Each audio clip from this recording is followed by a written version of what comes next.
こんにちは、たかしです。本日は9月24日土曜日、週末ですので、来週26日からのポンド円の相場の見通しをしていきます。まずは週足です。今週の週足、激しく下落してきましたね。かなり大きな陰線になっております。昨日喋っていたこの赤のボックスのもう下限付近まで一気に昨日下げてきました。かなり予想外な動きをしているんですが、今はここエリオット波動、この赤い波ですね。1、2、3、4、5。と5波が終了して、そこからの修正波に入ったと思われます。で、この修正波のターゲットですが、一旦はこの安値からこの高値に引いたフィボナッチリトレースメントのこの黄色ライン 38.2%、もしくはこの4波の安値ぐらいですね。この緑の点線が引いてあるんですが、このくらいまでの下落を見込んでおります。で、この黄色のライン 38.2% は 151.639、この緑の点線は 148.952 となってかなり下落してくる幅があるんですが、まだそこを目指して下落してくるんだろうなという、そんなイメージをしてます。ストキャスティクス MACD は弱い状態。ストキャスティクスはちょっと汚くてわからないですが、MACD は一度上を向こうとして再びそこからの下落に入ってきておりますので、もう一段安というところですね。なのでこのまま来週もズドンと下げてくるという印象ではないんですが、エリオット波動の修正波は A、B、C となっていきますので、今はその A 波の途中かなと思ってます。この A 波がどこまで続くのかがわかりませんが、もしかするとこのままの勢いでズドンと149円ぐらいまで下落するということも考えられなくはないんですが、この強い下落ですが、落ちてくるナイフは掴むなという格言がありますが、今ちょうどその状態ですね。今はこの赤のボックスの下限にありますが、こういった値頃感で買いで入っていったりすると逆行されて、そのまま損切りができずにずるずると持ち続けるということになりかねませんので、一旦は様子見がいいとは思ってます。まずはこの反発ですね。一旦下げ止まるのを待ってからの次の反発を狙う、もしくはその反発後の下落を狙うみたいな、そんなところを待つといいのかなと思ってますので、最終的なターゲットとしては149円もしくは152円ぐらいを思っているんですが、一旦の反発の上昇が次来るだろうという前提で、見ておくのがいいと思ってます。では、日足です。日足ではここの安値ですね。5月の11日の安値。ここ、今このヒゲ先、それがこの赤のボックスの下限になるんですが、今その辺付近まで下げてきました。ここっていうのは日足の目線切り替えポイントなんですね。この白のラインなんですが、そして今このラインをわずかですが下回っておりますので、日足の目線が下とも言えなくはないんですが、一旦ここは反発ポイントとしてこのまま、今日足の目線は上、あと4時間、1時間の目線は下というところで見ておきたいと思います。で、現在が日足の目線切り替えポイントに来てますので、ここは反発ポイントになってきますね。ただ、かなり強く下落してきてますので、ここで止まるというよりも一度下抜けてから戻してくるみたいな、そんな動きをする可能性もあるなとは考えております。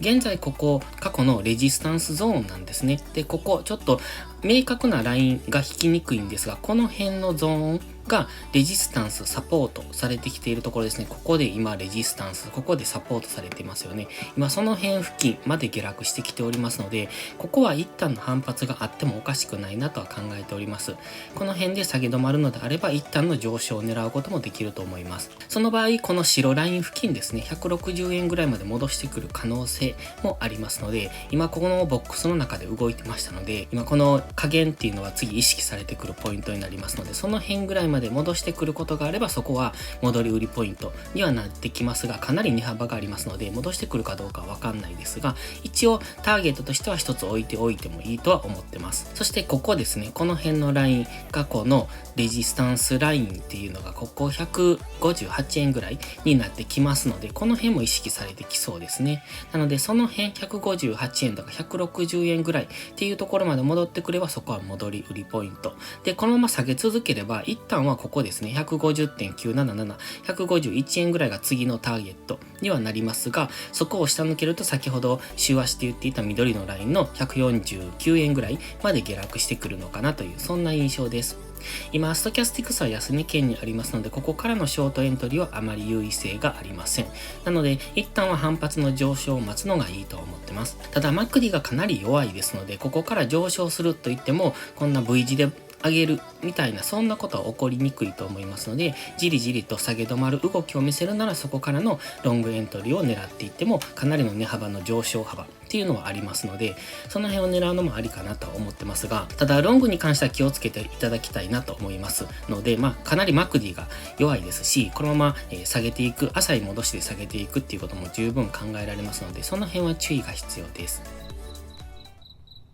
では4時間足です。4時間足はこの白のボックス、昨日お話ししていた160円というこのボックスの加減ですね。ここでの反発をしてからの下落になるだろうみたいな話はしてたんですが、ほぼほぼ反発しないで下落してきましたね。かなり戻しが浅いということは下落の勢いが強い。ポンドがかなり弱かったので、こういう結果になったんだなっていうところなんですが、一旦の今の下落のターゲット、この白のラインが先ほどの日足の目線切り替えポイントなんですが、もう少し下げる余地があるのかなと。154.5 付近、この辺まで下げてきたところで、この辺で下げ止まりを見せるなら一旦の反発上昇を狙っていってもいいと思うんですね。ただ、先ほど日足でも言ってましたが、マクディがね、かなり弱いです。で、4時間足のマクディも弱いんですよ。ただ、ストキャスティクスとしては、日足もそうですが、4時間足も今下、安値圏に入ってますので、ここからのショートエントリーは優位性がありませんので、次狙うならロング、もしくは、上昇してきたところの戻り売りっていうところですね。なので、今は一旦の下げ止まりを待つ。で、そこからの上昇を狙う、もしくは上昇してきたところの戻り売りを狙うっていうのがいいと思ってます。どちらにしても、ここの今の強い下落があるので、これを回復するぐらいの大きな上昇っていうのは考えにくい状態です。マクディが日足も4時間足もかなり弱いですので、上昇してもさほど上げないんだろうとは取れますが、何せポンド円ですので、どこまで上げてくるかが分かりませんので、先ほど言ってましたように、この白のボックス加減、160円ぐらいまでの、戻してくるっていうのは想定に入れておいた方がいいですね。で、今ここ4時間足で見ると、この下落の仕方がかなり急激なのが分かりますよね。日足、週足もそうなんですが、セリングクライマックスのようにも見えてきますので、一旦はこの下げ止まりを待ってからの次ロングエントリー、もしくはそこからの戻り売りっていうのを狙っていくんですが、じゃあ下げ止まりが何かっていう話ですが、下げ止まりってこの辺で例えばこういう節目で、ダブルボトムを作ったり逆三損を作ったり、もしくはここで4時間足と1時間足が交互に出るみたいな、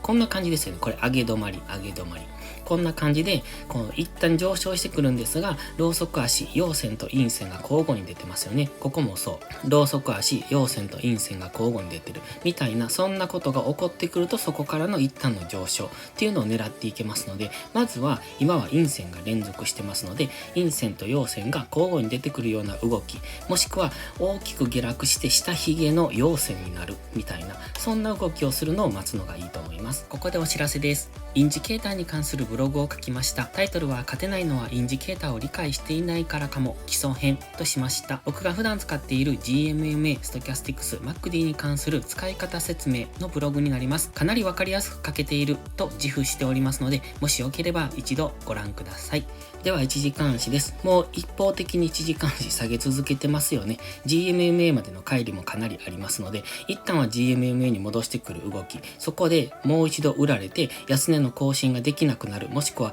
一度下げてそこからヒゲで返されるみたいな動きをしてくると、そこからの一旦の上昇っていうのを考えられますので、もう少しですね、ここでの、ジグザグという動きを待ちたいところですね。1時間足もストキャスティクスは安値圏にあります。ただ MACD の下落モメンタムが少し減ってきてますよね。なのでこれが減ってくると、そろそろ反発の兆しかなと。ただ1時間足は減ってきても次4時間足、日足とありますので、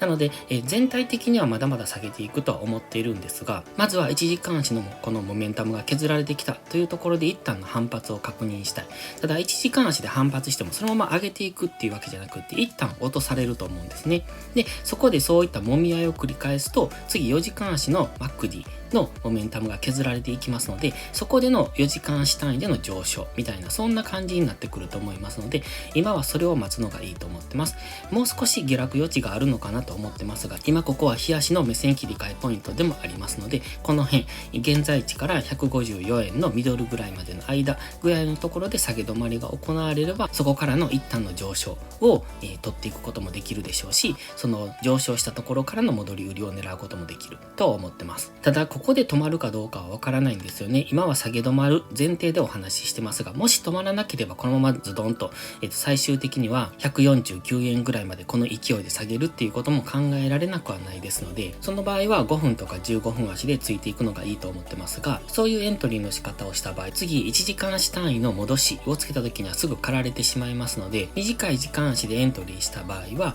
短い時間足での利確をしていった方がいいと思いますので、その辺は注意が必要ですね。今はかなり急激に下落してきてますので、戻す幅ももしかしたらかなり急激に戻しをつけてくる可能性もありますので、その辺は注意。せめて1時間足の GMMA まで戻るのは待ちたいところですね。そこまで待てばそこは戻り売りポイントになってくると思いますので、待つのも相場ですし、最初に言いました落ちてくるナイフは掴むなという格言の通り、今この下落についていくよりは一旦下げ止まりを待ってから次のチャンスを狙っていくのがいいと思ってます。それでは今週もお疲れ様でした。来週も一緒に頑張っていきましょう。たかしでした。バイバイ。